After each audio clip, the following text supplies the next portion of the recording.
50-80% discount సరే, నాణ్యత ఉందా? Don't worry. ఏ ఫ్యాక్టరీలో అయితే మిగతా బ్రాండ్స్ మందులు తయారు చేయబడతాయో అదే ఫ్యాక్టరీలో మెడ్ ప్లస్ బ్రాండ్స్ మందులు కూడా తయారు చేస్తారు. Best quality, best price, always Med Plus. అదానీపై అమెరికాలో పెట్టిన కేసులో ఆంధ్రప్రదేశ్ పేరు చాలా పెద్దగా వినబడుతోంది. కారణం ఏంటంటే అదానీ భారతదేశంలో ఆంధ్రప్రదేశ్, ఒరిస్సా, తమిళనాడు, జమ్మూ కాశ్మీర్, ఛత్తీస్గఢ్ ఇక్కడ నుంచి పవర్ కొనటానికి ఆయా ప్రభుత్వాలలో ఉండేటువంటి వారికి భారీగా ముడుపులు ఆశ చూపాడు, లంచాలు ఇచ్చాడు, లేదా ఇస్తానని ప్రామిస్ చేశాడు అన్న ఆరోపణ పైన అదానీ పైన అమెరికన్ కోర్టులో రెండు కేసులు పడ్డాయి. ఒకటి డిపార్ట్మెంట్ ఆఫ్ జస్టిస్ అమెరికా ప్రభుత్వం తరఫున క్రిమినల్ కేసు పడింది. అలాగే securities exchange commission American stock market regulator కూడా సివిల్ కేసు కూడా పెట్టారు. సో ఈ రెండు కేసుల గురించి నేను చాలా వివరంగా మాట్లాడాను. అయితే ఈ ఛత్తీస్గఢ్, తమిళనాడు, ఒడిస్సా, జమ్మూ కాశ్మీర్తో పాటు ఆంధ్రప్రదేశ్ పేరు కూడా ఉంది. అయితే మొత్తం ఈ ముడుపుల కోసం $265 మిలియన్, $265 మిలియన్, అంటే 2029 కోట్లు, 2000 కోట్లకు పైగా. ఇందులో $200 మిలియన్ ఆంధ్రప్రదేశ్లోనే ముడుపులు చెల్లించారన్నది ఆరోపణ. మిగతా దాంట్లో కంపారిటివ్లీ తక్కువ, అంటే మోర్ దెన్ 2000 crores, 2000 కోట్ల ముడుపుల్లో 1750 కోట్లు ఆంధ్రప్రదేశ్లోనే ప్రభుత్వంలో ఉన్న పెద్దలకు చెల్లించారు అన్నది ఆరోపణ. చాలా క్లియర్గా సెక్యూరిటీస్ ఎక్స్చేంజ్ కమిషన్ అమెరికన్ కోర్టుల్లో దాఖలు చేసిన డాక్యుమెంట్లో చెప్పింది ఏంటంటే ఆగస్టు 7, 2021 గౌతమ్ అదానీయే నేరుగా అప్పటి ముఖ్యమంత్రి జగన్మోహన్ రెడ్డికి కలిశాడు. సెప్టెంబర్ 12న సాగర్ అదానీ ముఖ్యమంత్రిని కలిశాడు. ఆ తర్వాతనే రాష్ట్ర క్యాబినెట్ ఈ సోలార్ పవర్ కొనటానికి సోలార్ ఎనర్జీ కార్పొరేషన్ ఆఫ్ ఇండియాతో ఒప్పందాలు చేసుకున్నది. ₹2.49 పర్ యూనిట్, అది కూడా 25 ఏళ్ల పాటు కొనటానికి అగ్రిమెంట్ చేసుకుంది. తర్వాత ఈ ప్రక్రియ చూస్తే క్లియర్గా 1750 కోట్లు అదానీ ముడుపులు చెల్లించడానికి అంగీకరించాడు. ఫారిన్ అఫీషియల్ 1 2019 మే నుంచి 2024 వరకు అక్కడ ప్రభుత్వంలో చాలా అత్యున్నత స్థాయిలో ఉన్న వ్యక్తికి ఈ డబ్బు ముడుపులు చెల్లించారన్నది ఆరోపణ. క్లియర్గా జగన్మోహన్ రెడ్డిని ఉద్దేశించి చేస్తున్న ఆరోపణ ఇది. అయితే ఈ ఆరోపణ విచారణ జరగాలి. చట్టం ప్రకారం, న్యాయ వ్యవస్థ ప్రకారం నిరూపించేంత వరకు నిర్దోషి కావచ్చు. కానీ క్లియర్గా ఆరోపణ ఎవరిపైన? జగన్మోహన్ రెడ్డి పైన.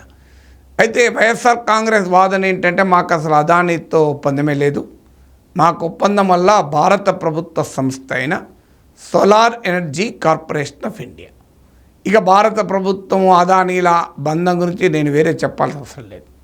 అసలు జరిగింది ఏంటి?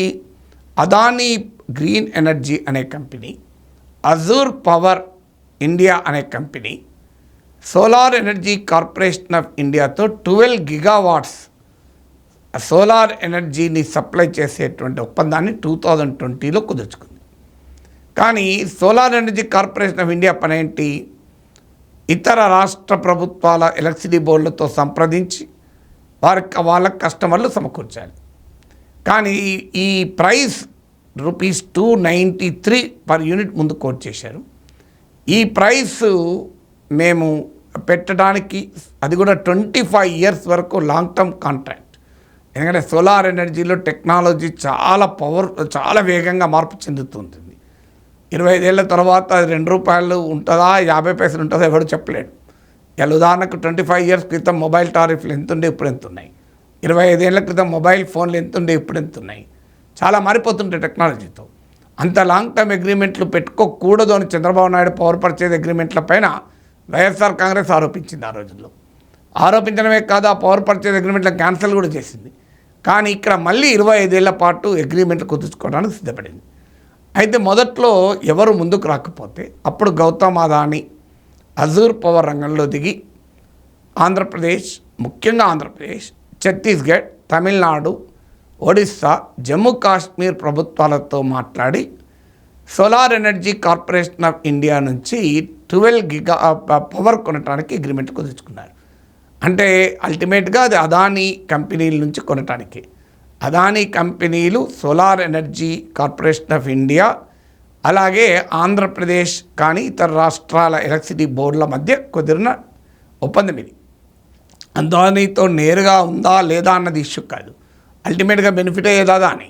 సో అందువల్ల అదానీ రంగంలోకి దిగి ఆంధ్రప్రదేశ్ ప్రభుత్వంలో ఉన్న పెద్ద మనిషికి ఫారిన్ అఫీషియల్ 1 1750 కోట్ల రూపాయలు ముడుపులు అప్పచెప్తామన్న తర్వాతనే రాష్ట్ర కేబినెట్ ఆమోదం పొందింది అన్నది ఇప్పుడు ఆరోపణ. అయితే ఈ ఆరోపణ ఇవాళ అమెరికన్ కోర్టులో కేసు రూపంలో రావచ్చు. కానీ వాస్తవంగా 2021లోనే తెలుగుదేశం పార్టీ సిపిఐ ఈ ఆరోపణలను కోర్టు దాకా తీసుకెళ్ళింది. సిపిఐ నాయకుడు రామకృష్ణ హైకోర్టులో పిల్లేశాడు.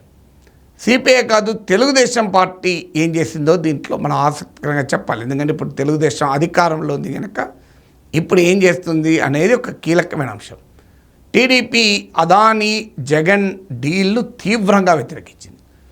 అక్కడ అండర్లైన్ చేసుకున్న పాయింట్ ఏంటంటే అప్పటికి బీజేపీతో టీడీపీకి పొత్తు లేదు, టీడీపీ ప్రతిపక్షంలో ఉంది, ఎన్డీఏలో లేదు. అదానీ బీజేపీ అనుబంధం అనేది అప్పుడు బహుశా వ్యతిరేకించడానికి అడ్డం రాలేదనుకుంటాను. అందువల్ల చాలా తీవ్రంగా వ్యతిరేకించింది. ఇప్పటి ఫైనాన్స్ మినిస్టరు, టీడీపీ తరఫున పబ్లిక్ అకౌంట్స్ కమిటీ చైర్మన్గా ఉన్న కేశవ్ ఏకంగా ఆంధ్రప్రదేశ్ ఎలక్ట్రిసిటీ రెగ్యులేటరీ కమిషన్ ఏపీఆర్సీలో ఒక పిటిషన్ దాఖలు చేశారు. ఆ తర్వాత central electricity regulatory commission CRC కూడా వెళ్ళాడు. మార్కెట్లో ₹1.99 యూనిట్కు పవర్ దొరుకుతుంటే ₹2.49 ఎందుకు కొంటున్నారని. ఇందులో ఇంకో తిరకాసు కూడా ఉంది. అసలు ఒప్పందం కుదిరే టైంకు ₹2.93 నెగోషియేషన్. కానీ వాలంటరీగానే గౌతమ్ అదానీ అజూర్ పవర్లు ₹2.49 ఇస్తామని ఒప్పందాలపై సంతకాలు చేశారు. కానీ మార్కెట్లో ఉన్న ధర ₹1.99 అని కేశవ్ అటు ఆంధ్రప్రదేశ్ ఎలక్ట్రిసిటీ రెగ్యులేటర్ కమిషన్ ముందు, సెంట్రల్ ఎలక్ట్రిసిటీ రెగ్యులేషన్ కమిషన్ ముందు తీవ్రంగా వాదించాడు. 16 పాయింట్లతో చాలా డీటెయిల్ మెమరాండం. అసలు ఇది కాస్ట్లీ పవర్ మార్కెట్లో అవైలబుల్ ఉన్నది, 25 ఇయర్ అగ్రిమెంట్ ఏంటి, అసలు కాంపిటేటివ్ బిడ్డింగే ఫాలో కాలేదు, సరైన ప్రాసెస్ ఫాలో కాలేదు అంటూ చాలా సీరియస్ ప్రశ్నలు కేశవ్ రైజ్ చేశాడు ప్రస్తుత ఫైనాన్స్ మినిస్టర్. తర్వాత ఎప్పుడైతే central electricity regulatory commission approval ఇచ్చేసింది, Andhra Pradesh state electricity regulatory commission కూడా అప్రూవల్ ఇచ్చేసింది. ఇచ్చాక కేశవ్ నేరుగా హైకోర్టుకి వెళ్ళాడు. ఇవాళ హైకోర్టులో సిపిఐ రామకృష్ణ వేసిన పబ్లిక్ ఇంట్రెస్ట్ లిటిగేషనే కాదు, తెలుగుదేశం నాయకుడు ప్రస్తుత ఆర్థిక మంత్రి కేశవ్ వేసిన పబ్లిక్ ఇంట్రెస్ట్ లిటిగేషన్ కూడా హైకోర్టులో ఉంది. అంటే మీరే చెప్తున్నారు జగన్మోహన్ రెడ్డి భారీగా ముడుపులు తీసుకొని అదానీకి కాంట్రాక్ట్లు ఇచ్చారని, మీరే చెప్తున్నారు దీనివల్ల పబ్లిక్ ఇంట్రెస్ట్ దెబ్బతింటోంది, కన్స్యూమర్లకు నష్టమవుతుంది అని కేశవ్ ఏకంగా central electricity regulatory commission, state electricity regulatory commission, హైకోర్టులో పిఎల్ వేశారు. ఇప్పుడు మీరు అధికారం ఉన్నారు, ఏం చేయాలి? ప్రజా ప్రయోజనాలకు నిలబడతారా, అదానీ ప్రయోజనాలు నిలబడతారా? Will you stand for public interest or will you stand for Adani interest?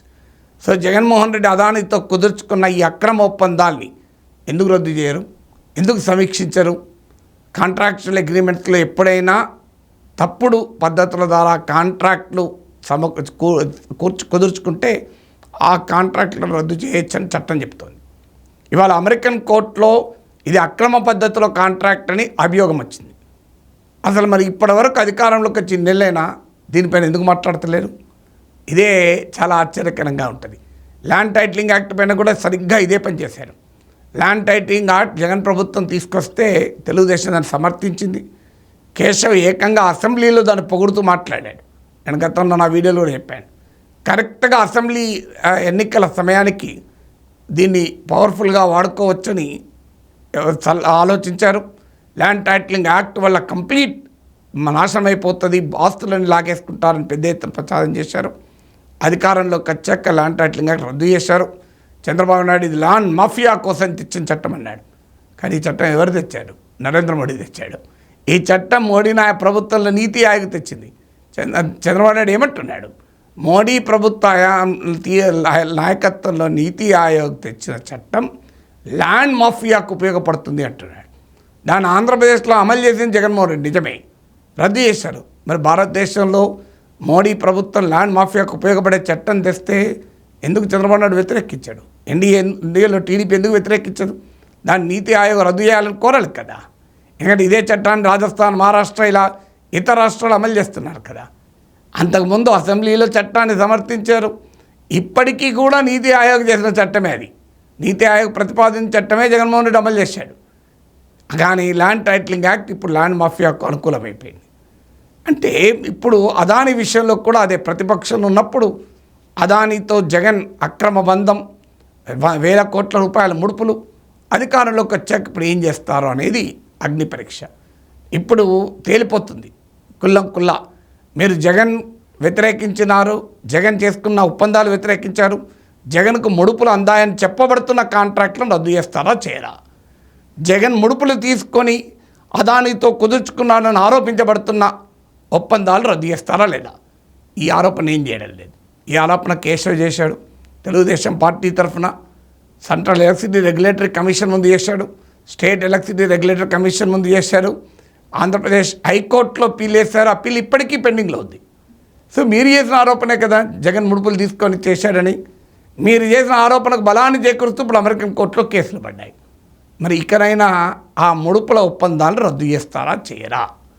ఇప్పుడు ఆ ముడుపుల ఒప్పందాల్ని ఆంధ్రప్రదేశ్లో ఉన్న చంద్రబాబు నాయుడు ప్రభుత్వం అమలు చేస్తుందా చేయదా చెప్పాలి కదా.